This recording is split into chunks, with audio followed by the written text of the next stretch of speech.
Is it a scenario to develop a line of cocktails that are alcohol-free, but have the flavor profiles of things like certain popular cocktails that would be CBD based?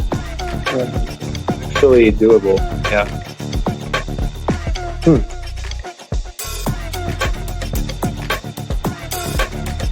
It's an interesting concept to talk about in terms of getting some of these, just thinking outside of the box for new product extension.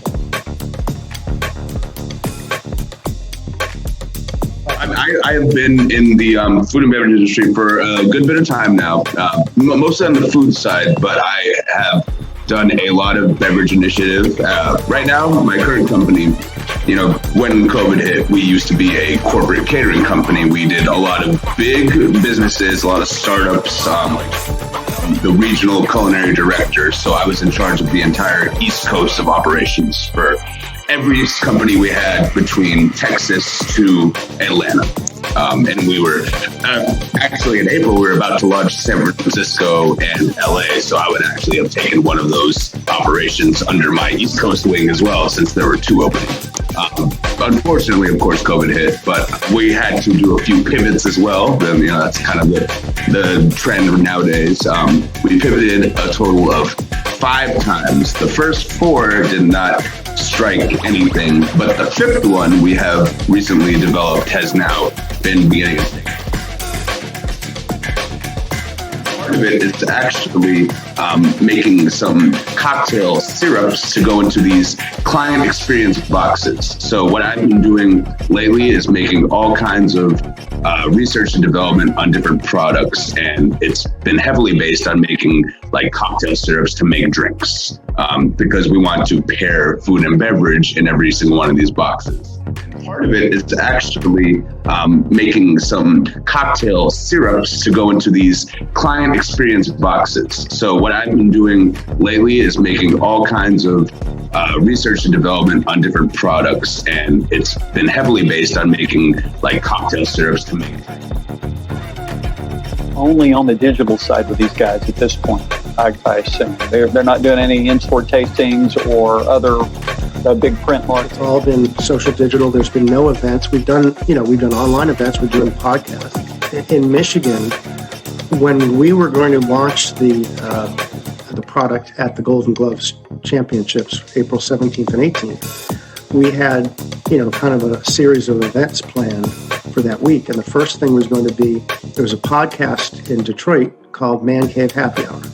And we were basically going to, that Tuesday edition of Man Cave Happy Hour was going to be, introducing Joe Louis Bourbon, and we were going to go and have a little VIP reception because the podcast studio was at a place called the Detroit Shipping Company, which is like a mixed-use, food hall. But they have a glassed-in little studio there. And so the idea was we'll go there, we'll get the product placed at, because there's bars, it's April, 15th, 14th. Yeah. Jojo, his youngest son was coming. It was going to be, the owners. I was going to be there. We were going to have a couple bartenders do a tasting. And, when everything got canceled, I called them up and I said, hey, rather than April 14th, how about this week? How about we do something this week to talk about Joe Louis, because we're going to do it all digital, and we'll kick it off on your show and we'll let people know. And if you guys can get a few bartenders, we'll get some sample product to everybody. And we did. But then we ended up doing it every Tuesday. Kind of the standard right now. I know. It is.